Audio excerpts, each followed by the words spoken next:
على رسوله سيد المرسلين محمد وآله وصحبه اجمعین۔ ہر قسم کی تمام تعریفیں اس پروردگار کے لیے ہیں جس نے آسمان و زمین کو بنایا، اور درود و سلام ہو رحمت عالم فخر بنی آدم شفیع المذنبین رحمت للعالمین صلی اللہ علیہ وسلم کی ذات گرامی پر۔ آپ ہی کی بنا پر ہمیں قرآن ملا، ایمان ملا، اعمال ملے، شریعت ملی، دین ملا، بہت ساری چیزیں اللہ نے ہمیں عطا فرمائی۔ بزرگان محترم، طلباء عزیز، مہمانان خصوصی، یوم آزادی کے اس جشن کے موقع پر مہمان خصوصی نے، ہمارے مدرسے کے استاد نے بہت ساری باتیں ہمارے سامنے پیش کی۔ واقعتاً آج ہر ہندوستانی کو، چاہے دنیا کے کسی بھی ذرے میں رہتا ہو، اس کی آزادی کی خوشی ہے۔ میں زیادہ تاریخ کی تفصیلات میں جانا نہیں چاہتا، لیکن ہم لوگوں کو تاریخ سے واقفیت ضروری ہے۔ جاننا چاہیے کہ اس ملک ہندوستان کو آزاد کرنے کے لیے، جسے سونے کی چڑیا کہا جاتا تھا، جس کی ایک لمبی اور وسیع و عریض تاریخ ہے، اسے آزاد کرنے کے لیے، آزاد کرانے کے لیے جہاں بڑے بڑے برادران وطن ہیں، وہیں پر حضرات علماء کا ایک بہت بڑا طبقہ، ان کا بھی شمار ہے۔ انہوں نے بھی خون کا نذرانہ دے کر اس ملک ہندوستان کو آزاد کیا ہے، تن کے کالے اور من کے کالے انگریزوں کے چنگل سے، جس کا 75واں یوم آزادی کا جشن آج ہم منا رہے ہیں۔ طلباء عزیز، حاضرین کرام، ہمیں تاریخ سے واقفیت بہت ضروری ہے۔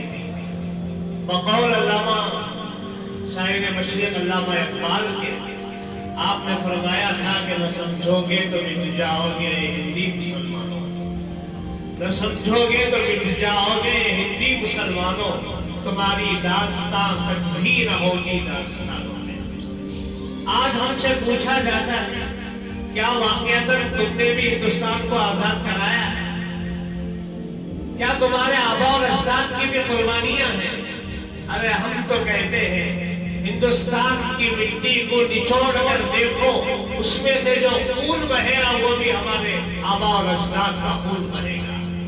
جتنا ہندوستان کی دھرتی سے بھارت کے واسیوں کو محبت ہے، باشندگان وطن کو محبت ہے، مسلمانان ہند کو بھی اتنی ہی محبت ہے۔ ہم مسلمان برادران وطن کے ساتھ ساتھ مل کر اس ہندوستان کو اپنے آزاد کرایا ہے۔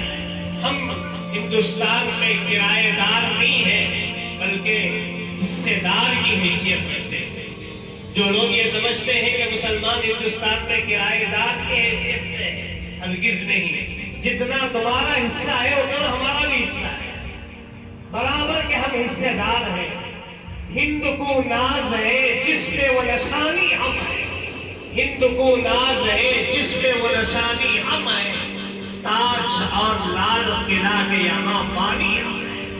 ہم سے نشانی پوچھتے ہو، تاج محل ہماری نشانی ہے، لال قلعہ ہماری نشانی ہے، دہلی کی جامع مسجد ہماری نشانی ہے، دہلی کا چاندنی چوک ہماری نشانی ہے۔ پتہ نہیں ہندوستان کے ذرے ذرے میں کتنی ہماری نشانیاں ہیں۔ ہم سے تم محبت کا ثبوت پوچھتے ہو، حب الوطنی کا ثبوت پوچھتے ہو، پوچھنا چاہتے ہو ہندوستان کے آخری بادشاہ بہادر شاہ ظفر سے پوچھو، جنہوں نے آخری وقت بھی کہا تھا، کتنا ہے بد نصیب ظفر دفن کے لیے، کتنا ہے بد نصیب ظفر دفن کے لیے، 2 گز زمین بھی مل نہ سکی کوئے یار میں، 2 گز زمین بھی مل نہ سکی کوئے یار میں۔ کیا یہ محبت کی نشانی نہیں ہے؟ 1000 سال تک تقریباً جو مسلمانوں نے ہندوستان پر حکومت کی اور شہنشاہ عالم نے جو تاریخ سبق کی ہے، یہ اور بات ہے کہ آج اسے مست کرنے کی کوشش کی جا رہی ہے۔ شیر مشہور حضرت سلطان ٹیپو شہید رحمت اللہ علیہ، جنہوں نے سب سے پہلے، بلکہ ان سے پہلے بھی حضرات علماء نے، جیسا کہ مولانا نے اشارہ فرمایا، اس آزادی کا سور پھونکا تھا، لوگوں کے دلوں میں آزادی کا خیال پیدا کیا تھا۔ یہی حضرات علماء تھے۔ دارالعلوم دیوبند کا قیام ہو اور ہمارے اکابر کی سرفروشانہ تمنائیں، یہ سب اس ملک کو، ہندوستان کو آزاد کرانے کے لیے، جن کے لیے انہوں نے ذرہ برابر آگے پیچھے نہیں سوچا۔ جیسا جہاں پر ہمارا برادران وطن کا نام لیا جاتا ہے ضرور ہم لیں گے، وہیں پر حضرات علماء کی ایک بہت بڑی جماعت جن کی قربانیوں کو ہم بھول نہیں سکتے، مسلم دانشوروں کو ہم بھول نہیں سکتے، مسلمانوں کے قربانیوں کو ہم فراموش نہیں کر سکتے۔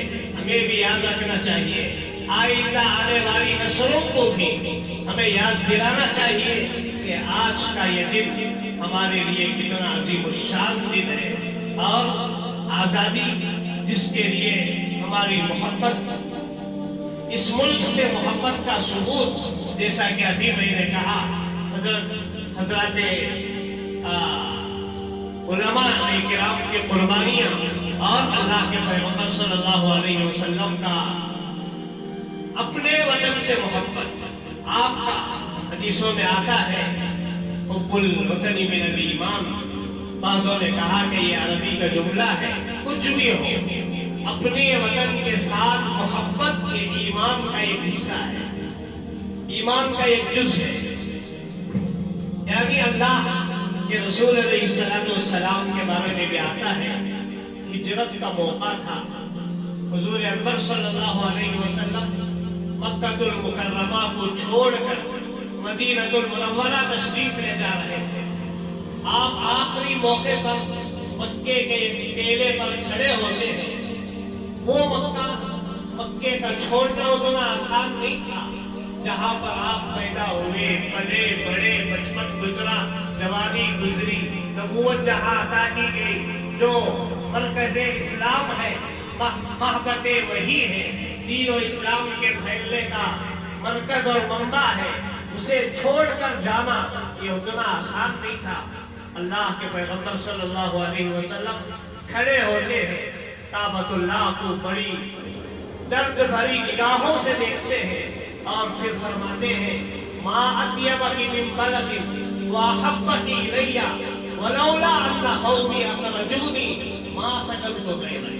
حدیث میں فرمایا گیا، آپ مکے کو محبت کی نظروں سے دیکھ کر کہتے ہیں کہ اے مکہ شہر، تو تمام روئے زمین کے شہروں میں پاکیزہ شہر ہے، اے کعبۃ اللہ، تو تمام اللہ کے گھروں میں تو سب سے مقدس گھر ہے، میری قوم مجھے یہاں سے نہ نکالتی، ایک لمحے کے لیے بھی میں یہاں چھوڑ کر باہر نہیں جاتا۔ معلوم ہوا انسان کو اپنے وطن سے کتنی محبت ہوتی ہے۔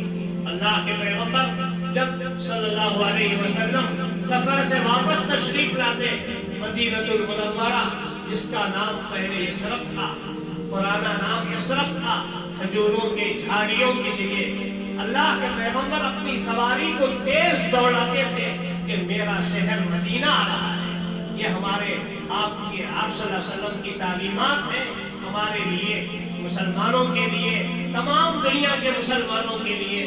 ہندوستانی مسلمان آج پوری دنیا میں جہاں کہیں پہ ہو اپنے آزادی کا جشن تو منا رہے ہیں۔ بزرگان محترم، اس کا نام ہے آزادی۔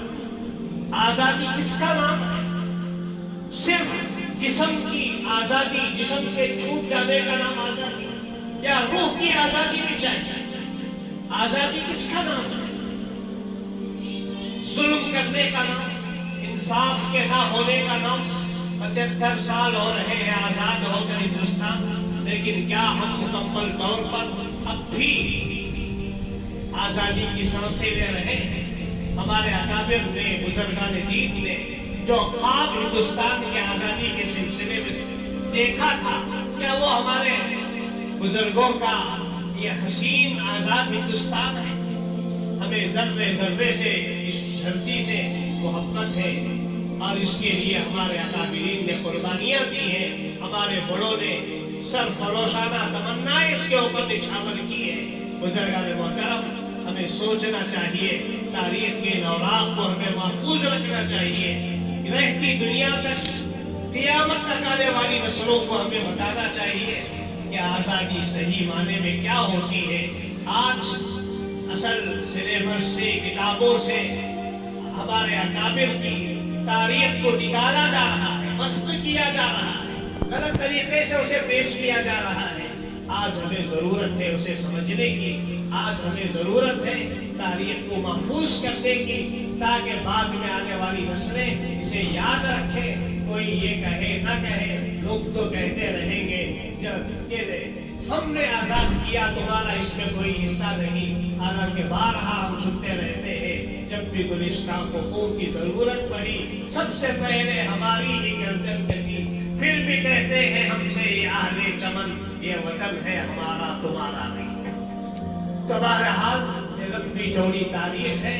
آج میں اپنے مہمانوں سے کو بھی مبارکباد دیتا ہوں کہ اس مبارک موقع پر آپ ہمارے ادارے جامعہ دارالایمان میں تشریف لائے اور ہم سب کی ہمت افزائی فرمائی.